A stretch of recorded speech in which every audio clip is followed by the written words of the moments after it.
I'm coming for you. Time to feed.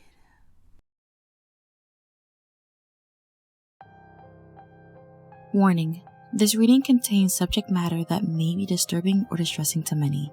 Listener discretion is highly advised. It was a normal and sunny day. Dash was performing her usual stunts and tricks, with a small audience, of course. Everything was perfectly fine. But knowing Dash like I did, she never made anything easy. She kept on going, making her stunts more dangerous. And to a degree, straight up stupid. She flew higher and higher, going faster and faster, until shit finally went wrong. I ran to her before she hit the ground. She couldn't get back up before she basically ate dirt. Dash hit the floor hard. There was a loud snap as she did so. I went to her. I don't know why he even bothered. Sure, she was my friend, but common sense would say that she was at least 200% fucked up. I looked at her body. Her wings stuck up in the air like oddly shaped sticks.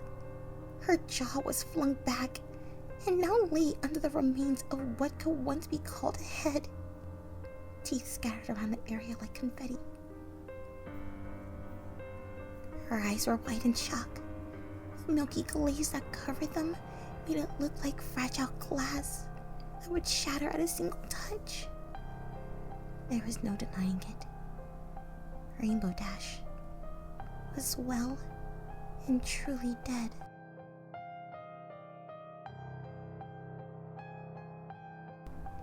After the accident with her fiancé, Applejack buried herself into her work. She worked and worked for months on end. She never stopped to think. She kept herself occupied as much as possible. She refused to let Rainbow Dash's death sink in. She kept working until her body was on the brink of giving out. But every time she stopped to rest, the memory of Dash's funeral crept its way back into her mind. So she never stopped. Eventually, Applejack's body gave out and she collapsed. She passed away a while later due to heat stroke. The funeral was a few days later. It was run by the remaining members of the Apple family. Despite the purpose, it was lovely.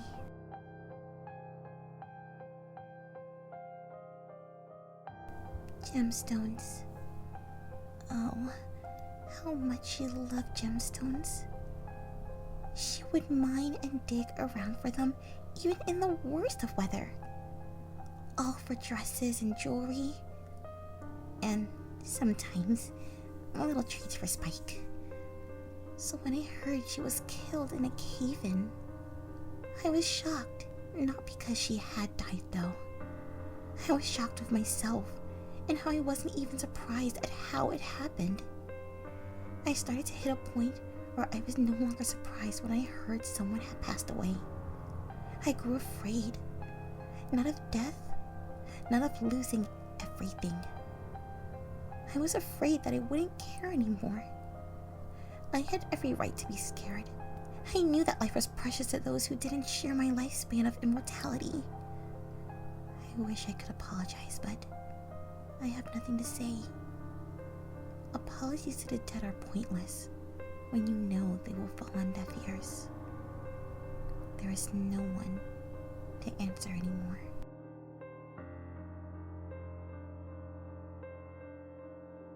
Years. Everyone has gotten a bit older since the first 3 of us died. I don't even know why I showed up to that party. All my other friends were there, which was a pretty nice touch despite the other events that took place. The Cutie Mark Crusaders were stuffing their faces with cupcakes and pretty much everything. I was pretty sure they had metabolisms that were faster than Rainbow Dash, which was pretty fucking impressive. Fluttershy and Discord were simply sitting in a corner in silence. They were clinging on to each other like tomorrow didn't exist. That was probably the first sign that something was wrong. Aside from the odd-looking stallion in the other corner, everything seemed fine, until Pinkie Pie abruptly stopped moving. She raised her hooves to her throat and began to cough. It was subtle at first, but within a minute she was hacking and choking on the floor. I looked around panicking before my eyes fell on the suspicious stallion. He stood there in silence, looking at the suffocating mare. He turned and left in the cacophony of madness that erupted in the room. The police stated that she was poisoned by one of the drinks. They caught the stallion that did it, but that didn't really help. He was at the mercy of the law. The funeral was a few days later. I did come, but I didn't cry. I couldn't. I was too tired of this bullshit to cry. The ones I loved were dropping like flies, and I was getting to a point where I didn't care anymore. I was just about done.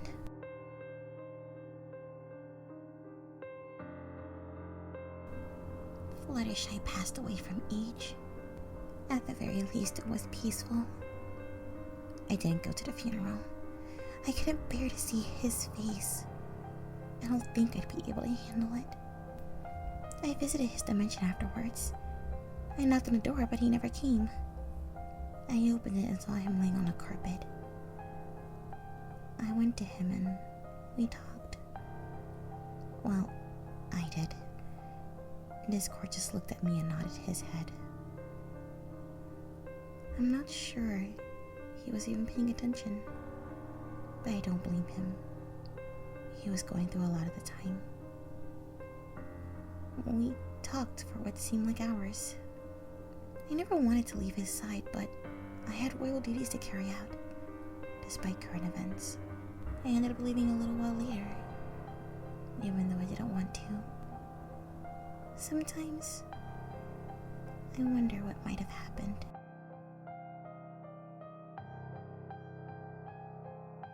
Sweetie Belle was electrocuted during a singing event. I'm pretty sure someone tampered with the microphone before the performance. She lived a good life as a singer. It was sad to see her go like that. Scootaloo crashed during her flight test. No one is sure what exactly happened. At some point, she lost control and fell. She hit the ground and broke her spine instantly. She was dead in seconds. She always wanted to be like Rainbow Dash. I guess she got her wish in the end. Apple Bloom got trapped in the farmhouse as it crashed down on top of her. The bales of hay on the floor above tumbled down onto her. She was found dead a few hours later. Poor girl.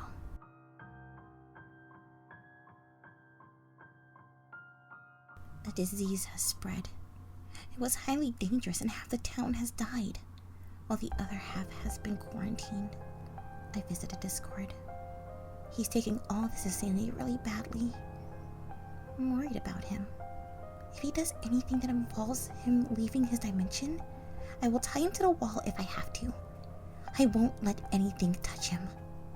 I need to protect him, along with the rest of the town. I need to keep everyone safe. It is my duty as the ruler of Equestria. I need to protect them, no matter what they tell me.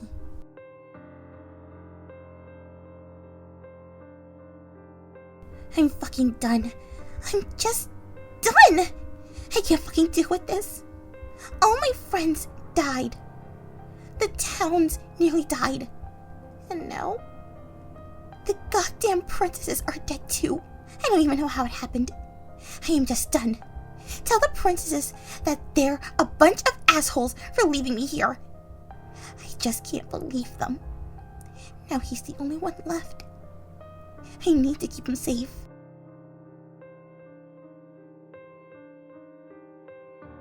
The Draconic sat in his room in isolation. He hasn't seen the town of Ponyville, Twilight, or anything else in over 6 months. He wanted to get up and leave, but he couldn't. Someone was keeping him there.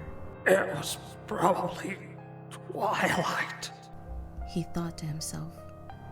He hadn't realized he had curled up into the fetal position while he was thinking. Perhaps it was just instinct. Discord rocked back and forth in silence for a while, his thoughts running wild. There was a pain in his chest as memories flooded his head. Discord pressed his hands against his head to try and force the thoughts out.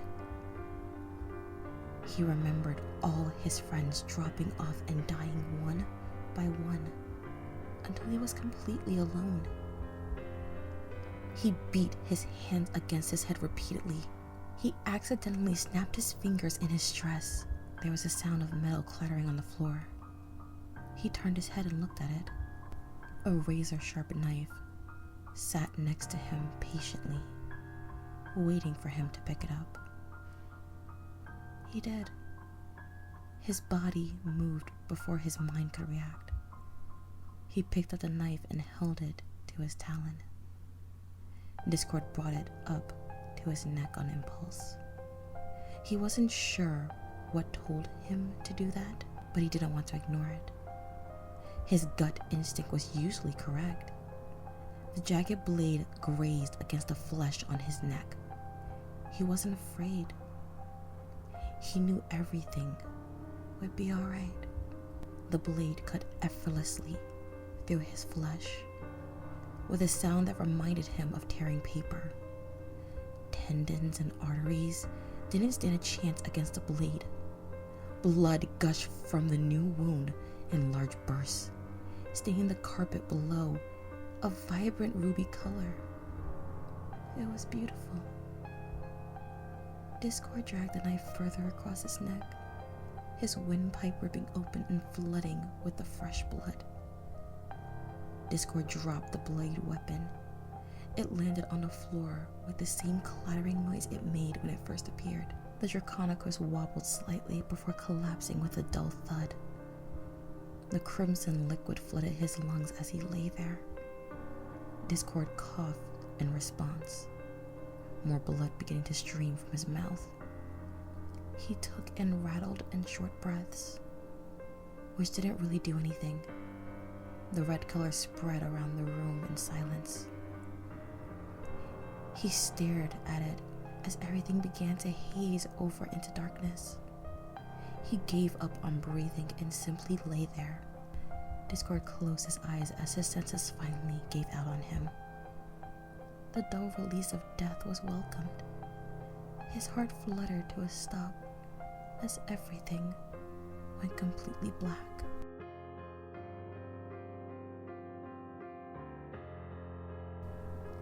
Everyone is gone. I'm alone now. I had one thing left to do and I failed. I couldn't protect my last friend, not even from himself. I found him lying on the floor. Blood had spread all throughout the room. I ran up and held him in my arms. I couldn't believe this had happened.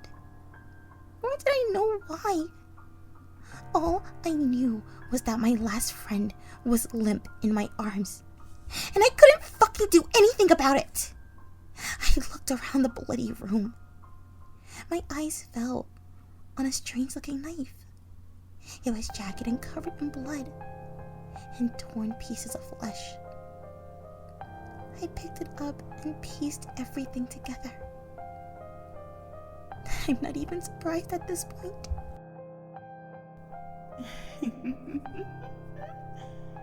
Your fear, it's so delicious.